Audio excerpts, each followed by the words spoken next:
Let's take a look at some famous shoes that were banned from the NBA. We analyze why they were banned and what the reaction was from the secondary market. Athletic Propulsion Labs Concept 1. You may have never heard of Athletic Propulsion Labs before, and that may be because of their NBA ban.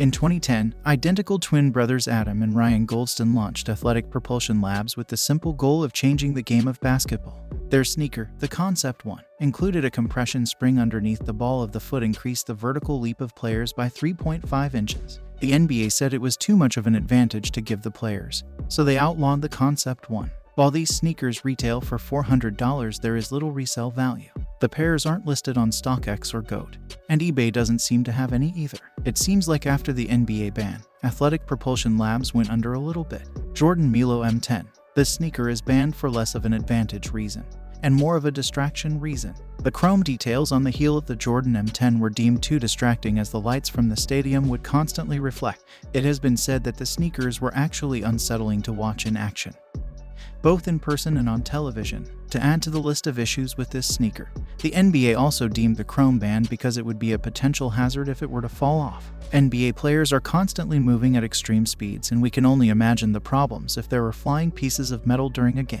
Like Air Jordan 1 high banned. And now for the reason you're reading this article. The famous Jordan 1 second that some may argue are the reason Jordans are so big today. Michael Jordan was fined $5,000 every game he wore these sneakers because they did not comply with the league's uniform rules. There were a specific set of rules about what you could wear and what colors you could group together on court. Nike seized this opportunity and capitalized on it by running ad campaigns on the sneaker and paying Michael Jordan's fines for every single game he played in the Jordan 1 second.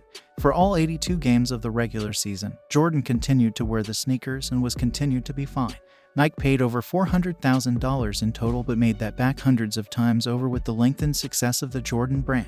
The sneakers blew up in the public eye even more when Jordan wore them in the '85 dunk contest, creating iconic images. These sneakers have absolutely blown up in the resale market, and many have called them a catalyst for what Jordan has gone on to create. A pair that Jordan actually wore in-game has been rumored to be valued at almost $1 million. It's hard to overstate the impact that Michael Jordan has had on the world of sports apparel.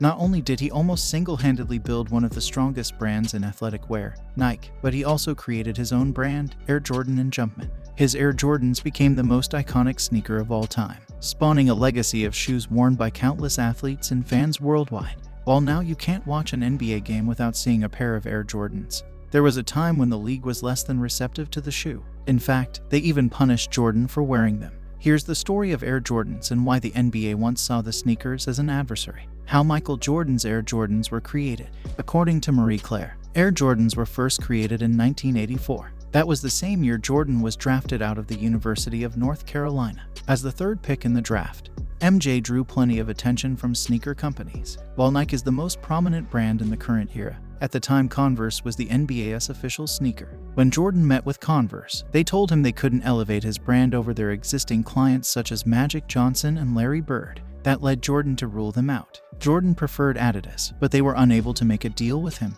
That's when super agent David Falk told Jordan he should partner with Nike, a fledgling sneaker company that made mostly track sneakers. Jordan rebuffed Nike at first, but Falk enlisted the players' parents to convince him to meet with Nike. He did. They offered him a big deal, and he accepted. The rest was history. The Jordan won second place in the Air Jordan legacy. Jordan's first pair of Air Jordans were known as the Jordan 1 second. They became household items, something that every basketball fan wanted to own. Jordan brought them back for his last game as a Chicago Bulls player at Madison Square Garden, though he reported they hurt his feet in doing so.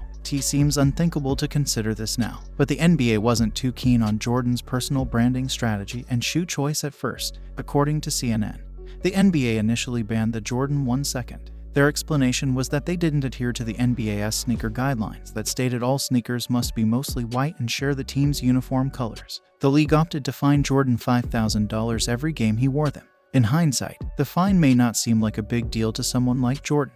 But remember, this wasn't the superstar MJ everyone had come to know and love. This was a young player still searching to find his place in the game. How Michael Jordan and Nike responded to the Jordan 1 ban. The NBA is a global empire now built on the reputation of its superstars, Jordan being the biggest name in the league's history. But at the time of Nike unveiling his new shoe, Jordan wasn't nearly the dominant figure he is today. He hadn't won any championships, still new to the league. Fortunately for Jordan, from the early stages of their partnership, Nike proved how good of a teammate they could be to him, seeing a good opportunity for increased exposure to their sneaker and brand. Nike helped Jordan out, paying the fines. Air Jordans became linked with Jordan's legacy from there. Nike produced multiple iterations of the sneaker, each one more popular than the last. Today, Jordan and Nike have taken one shoe and turned it into its own individual worldwide brand. The impact of culture on sneakers. As we said before, it's incredibly important to understand how culture impacts sneakers and their prices. If a sneaker were to be banned in the NBA right now, you could definitely expect that sneakers' price to spike. As a reseller, it is your job to stay up to date with things like this, as you never know when the next brand will pull a Nike and capitalize off of a negative situation. Nike's decision to pay Jordan's fines and get people talking about the fact that he was wearing banned sneakers was one of the greatest ways that a company utilized the culture and noticed that people would pay attention to Jordan's sneakers way more. The single biggest factor in what determines the price of a sneaker of the resale market is culture. What colors are in right now? What materials? What outfits? What events are taking place? All of these questions are questions people subconsciously ask themselves before making a purchase, and questions that sneakers have to answer correctly in order to be successful on the resale market and to turn a profit. If a sneaker is released for $100 that millions and millions of people could readily purchase, that sneaker has absolutely no resale value. That doesn't mean it's not culturally relevant though. Take Converse's Chuck Taylor for example. People will pay $100 for a pair of Chucks, but nobody is paying anywhere near $500 for them. Why not? Because there are cheaper pairs all over the place. With limited sneakers, there isn't an alternative. You can't go around the corner to the next sneaker store and buy off-whites for $60 because there aren't any. So when a basketball sneaker gets banned, it actually creates exclusiveness. All of a sudden it's a sneaker you don't see on TV anymore. Or, if it's the Jordan 1 second, you see them and there is a huge conversation about them which exponentially increases their value. People like things that are limited but talked about all the time. And banned sneakers are the perfect way to find that balance. Now, it's unlikely that many pairs get banned in the future because brands certainly check with the NBA, but it's always a possibility.